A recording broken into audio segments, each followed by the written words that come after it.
iravuga. Bibiliya iravuga. By'ukuri Bibiliya iravuga. Ugira ukurikirana ikiganiro Bibiliya iravuga, ikiganiro kikungura ubwenge bwo gutahura icyo Imana igomba ku bantu yaremye. Iki kiganiro mugitegurirwa na radio Ubutumwa bw'Amahoro, saminanira mu gisagara c'i Bujumbura no mu gihugu hagati. Kaze muri iki kiganiro Bibiliya iravuga, uyumvire icyo Imana ikugombako.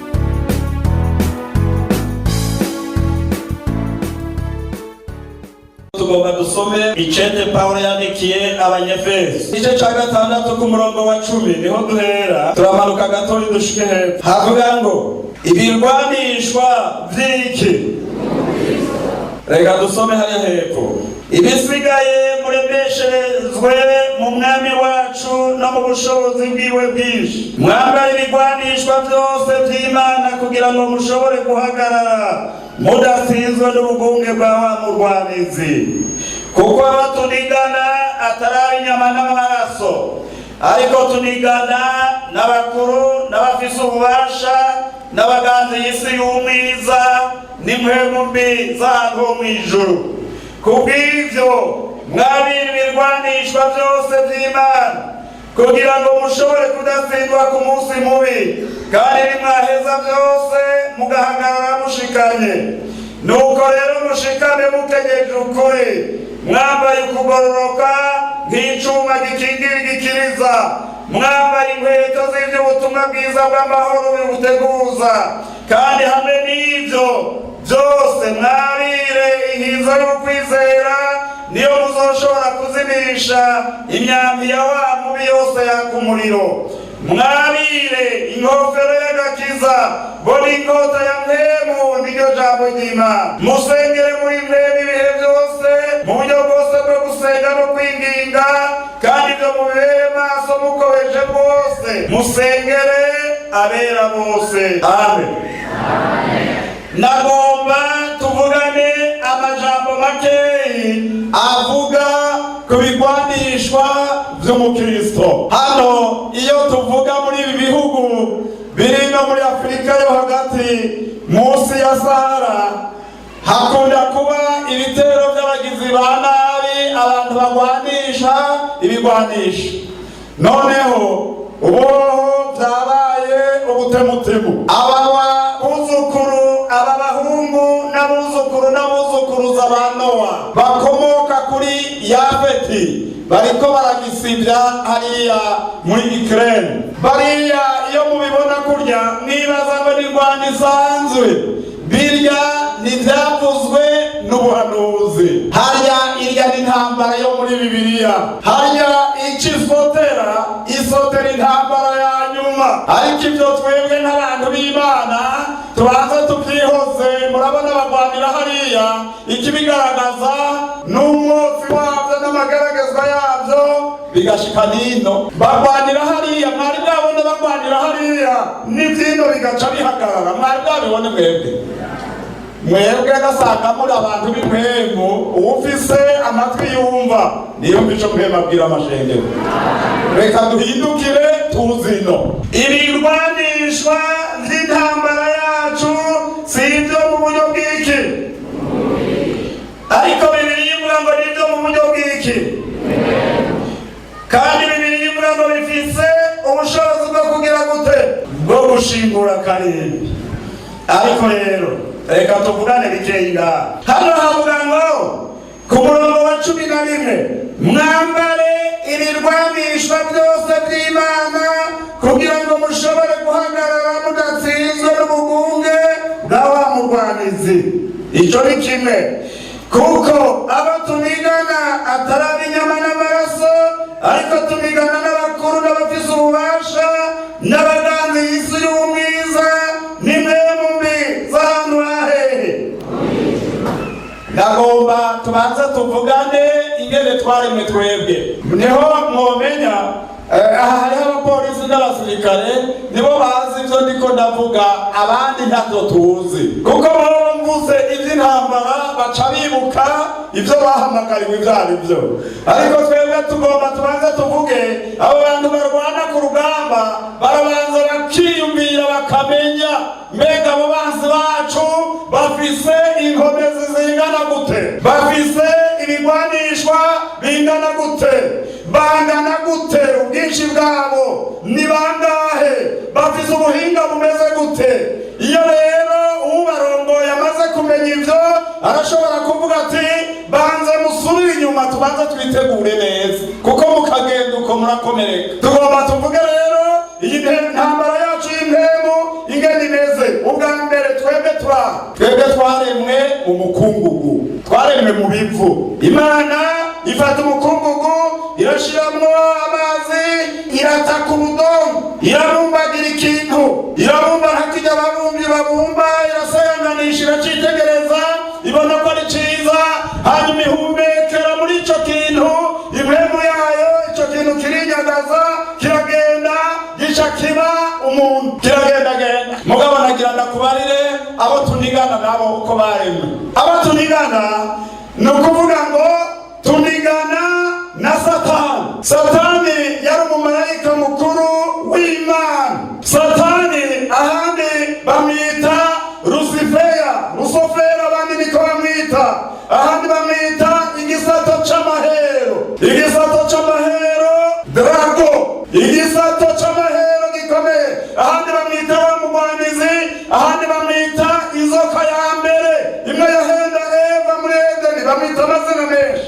Ariko ico mwomenya bize bashobora kumenya iri jambo, bavuga ngo les anges, abamarayika.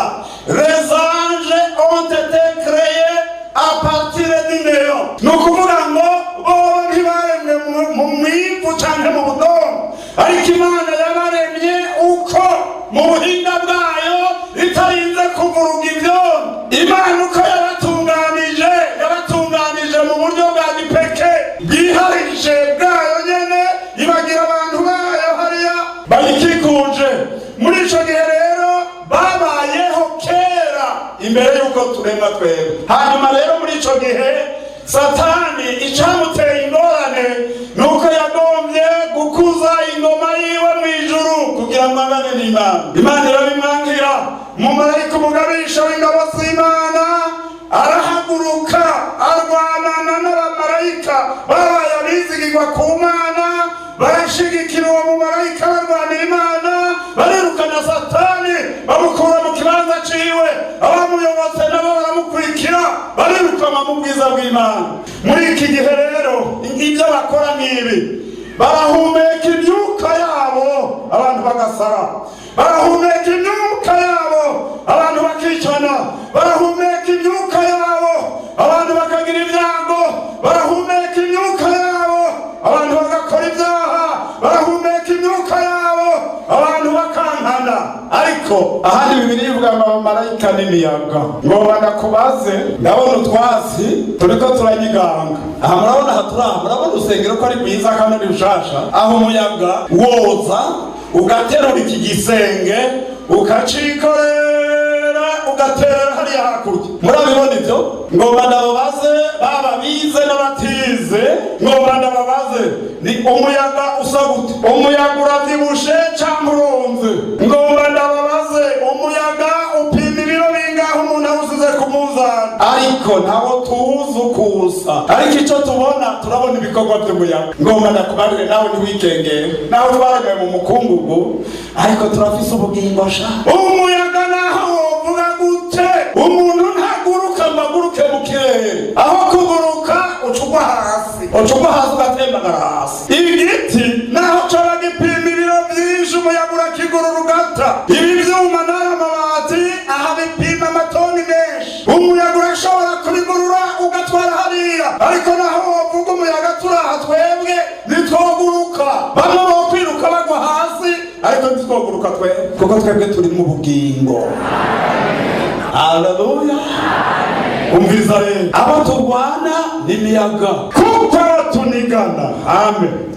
Atari inyama n'amaraso. Aha rero hariho amagambo akomeye umuntu yohava bitwara nabi, ngo tunigana n'abakuru, tunigana n'abaganza isi y'umwiza, tunigana n'impemu mbi z'ahantu ho mw'ijuru.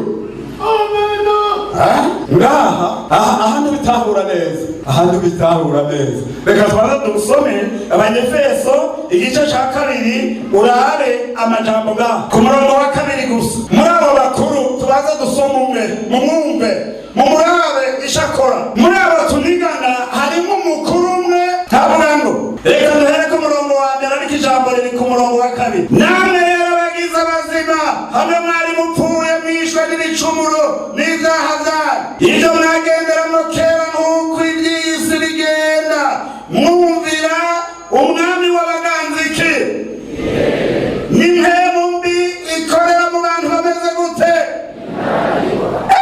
umwami w'abaganziki rero muri abo bakuru harimo umwami w'abaganziki rero babara kubarire igihe yakoze gikomeye n'igihe Yesu bari bamaze kumutinisha bari bamaze kumwambika urugori rw'amahwa bari bamaze kumujana i Golgota bamaze kumutobagura ibiganza n'ibirenge amanitse hejuru y'isi umwami w'abaganza ikirere arugara nta masengesho nta kintu na kimwe gishobora kwatira ijuru no gishikira Imana n'ukuzibira mwabe bagabo wa mugabo yamanuka gutabara abantu muryo bamanitswe arugara ndakunda Imana Yesu arasenga Eli Eli lama sabakthani ariko aravuga ngo Mana yanje niki kikumperesheje kuko yaranyagaza kumva ikirere ko cugaye abasoda b'Abahoma baravuga bati turazi uwahamagaye ntibamenye ico kirimi cika Aramea aravuga ati baravuga bati ahamagaye Eliya turazi ingwano ya Eliya i Karumeli turazi ko Eliya yishe abantu benshi i Karumeli ari umwe ahamagaye Eliya muwe magabo ariko yariko arahamagara se umva hari ikintu cakoretse Imana irafise abakozi benshi irabanza imiganzi isi ituma umukozi nyamugigima abasoda bose baja mu gatengo abaherezi bari guhereza Yerusalemu baja mu gatengo bari biyugaranye babona igihuzu kiratangamutse no hasi bariruka abantu bose batangura kwiruka bibaza ibibaye kuko Imana yari yuguruye ikirere haleluya haleluya Imana yacu irafise ubushobozi n'ububasha uhoraho ari mu ruhande rwacu Yesu ari mu ruhande rwacu ubwo turwanya nini abari muri Kristo Yesu nta rubanza ruzodutsinda bacu haleluya haleluya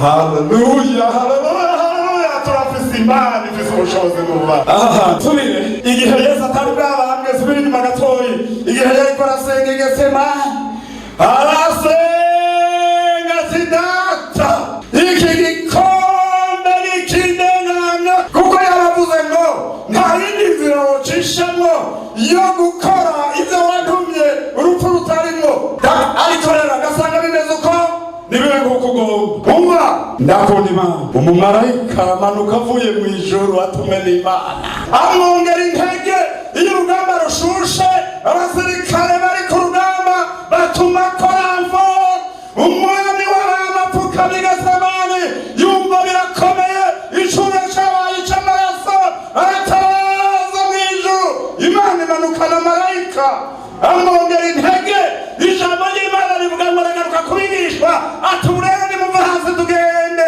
umurwaniza ariko araza ariko nta kibanza gifise muri jewe haleluya haleluya kubera iki umwami w'isi nawe yari yaboshe turabe rero turabiraho ubu ku musaraba aratsinze tuzomutegera hasi turabe rero nibamushira ikuzimu ntazova Yohana 14 umurongo wa 30 turagomba kurabaho ayandi majambo iyo bavuga ngo tunigana n'abakuru n'abafise ububasha murakwiye gutahura iyo mvugo ya Bibiliya hariya ku murongo wa 30 havuga ngo sinkivugana namwe byinshi kuko umwami w'isi ari mu kuza yamara muri jewe nta kintu hafise ariko no kugira ngo ab'isi bamenye ko nkunda Data nk'uko Data yangeze ko ariko nkora ve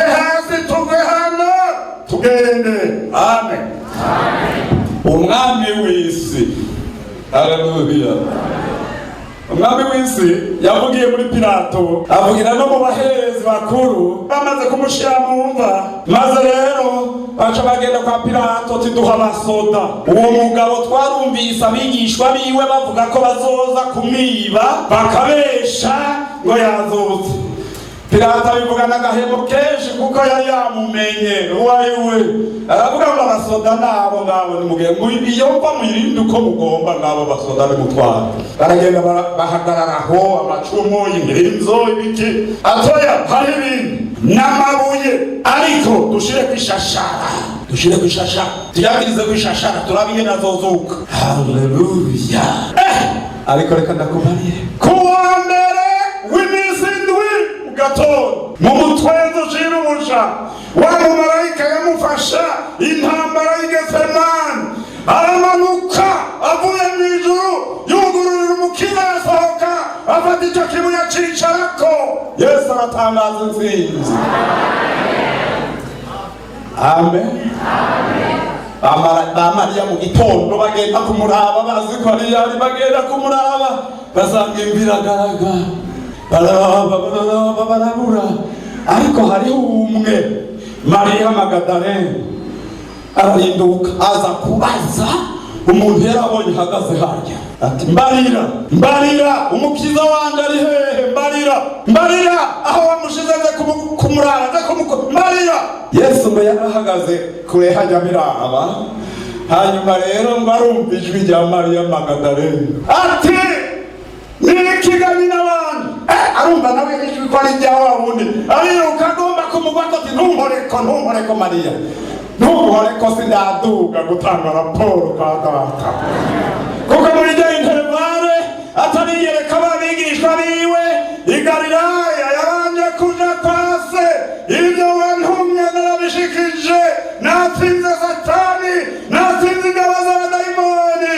Bibiliya ivuga ngo se acamuha ubutware bwose n'ubukuru bwose kugira ngo amazina yose y'ibyo mw'isi n'ibyo mw'ijuru azopfukame mw'izina rya Yesu.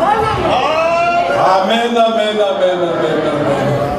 Umviriza rero, umviriza kuko abo tuniga atari inyama n'amaraso, tunigana n'abakuru, tunigana n'impemu mizano mw'ijuru. Mwabira ububasha butangwa n'Imana. Ewe mukristo imisi ni mibi, wabira ibigwanishwa. Umva muri ibyo bigwanishwa harimo ukuri, harimo kugororoka. Muri ibyo bigwanishwa harimo ikigwanishwa gikomeye kimeze nka bombe atomike, n'ukwizera. Kuko Bibiliya ivuga ngo naho imyambi yoza yaka umuriro, ukwize urahagara mu izina rya Yesu Kristo, byose bigacika ubusa. Turafise umwami aruta inyandiko, turafise umwami aruta abakuru n'umukuru, turafise umwami yatsinze urupfu n'imva, turafise umwami yagiye kudutegurira ijuru, turafise umwami yatsinze ko yatsinze. Amen. Haleluya. Hemba pastor umwami azogenda turokora, azogenda turokora ibyandiko birari kumwami akaturokora sha.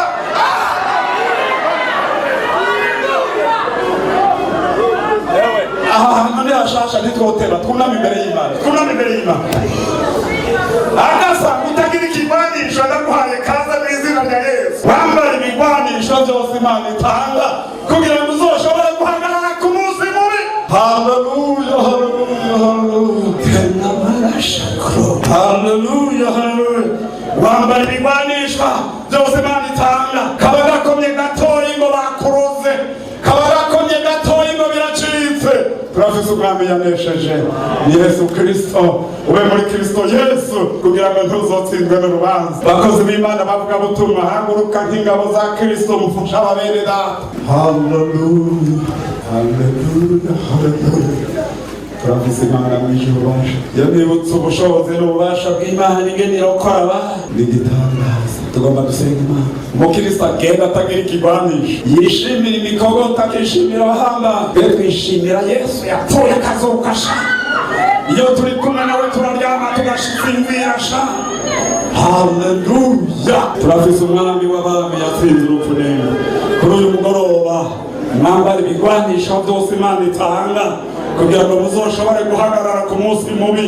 Imbere y'amashetani muhagarare, imbere y'ibisigo muhagarare, imbere y'imizimu muhagarare, imbere y'abarozi muhagarare, imbere y'abazi muhagarare. Haleluya.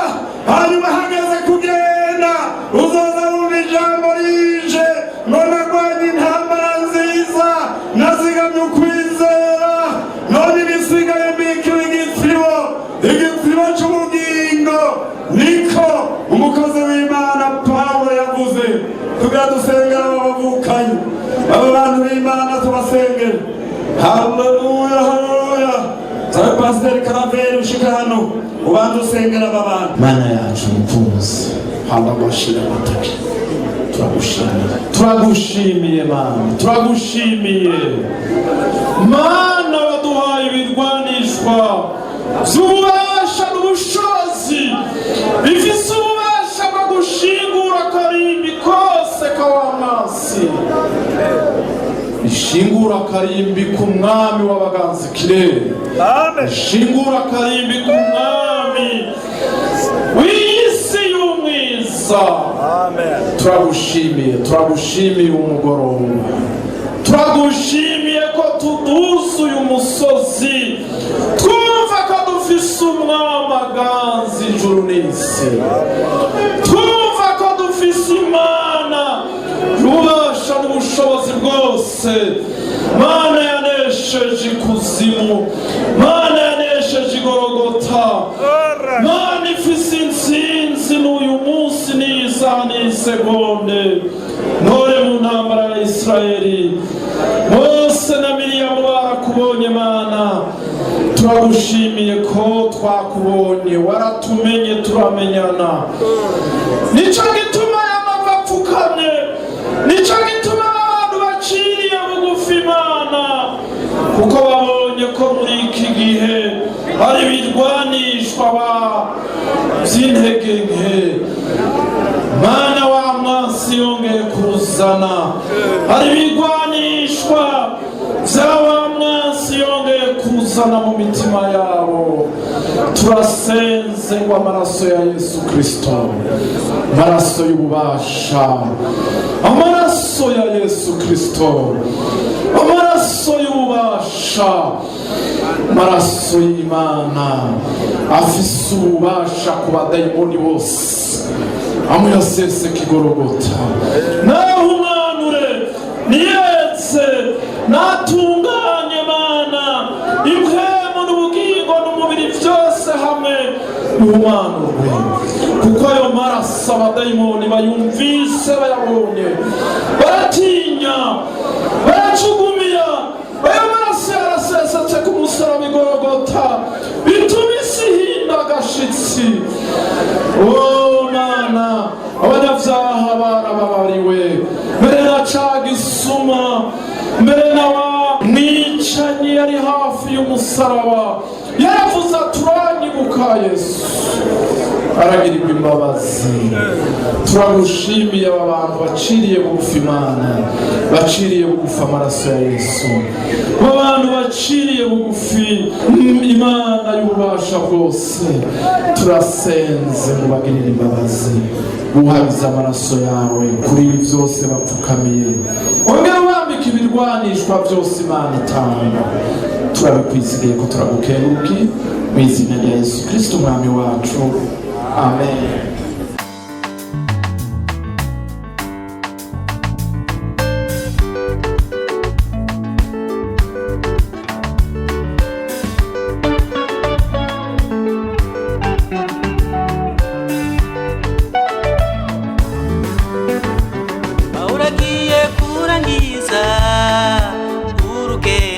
Yandikira Timoteyo ati nagwanye, uragiye kurangiza urugendo. Yandikira Timoteyo ati nagwanye, intambara nziza nazigamye ukwizera, isigaye mbikiwiki zibacuka ukororoka, icyo umwami Yesu azompa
amageragezwa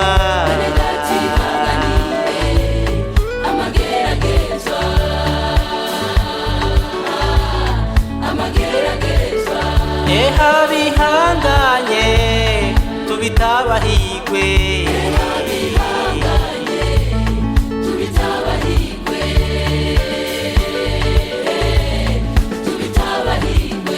ibuke ko Pawulo yihanganye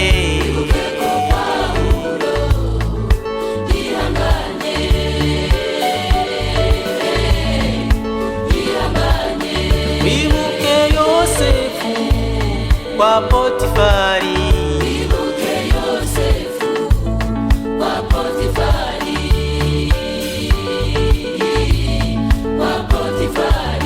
wibuke ko na Yobu yihanganye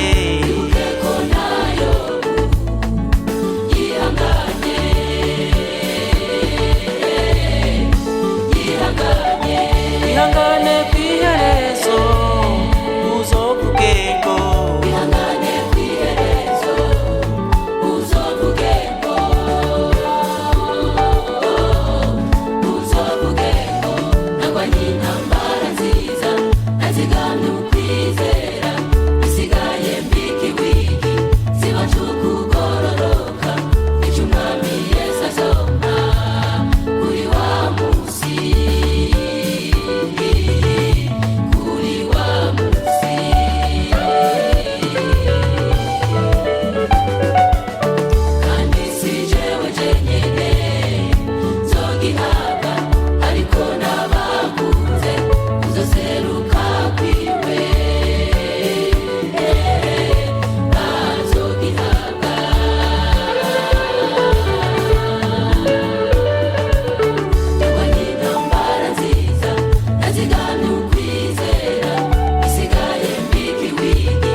mukunzi wahisemwo kubana natwe muri iki kiganiro Bibiliya iravuga, turagushimiye.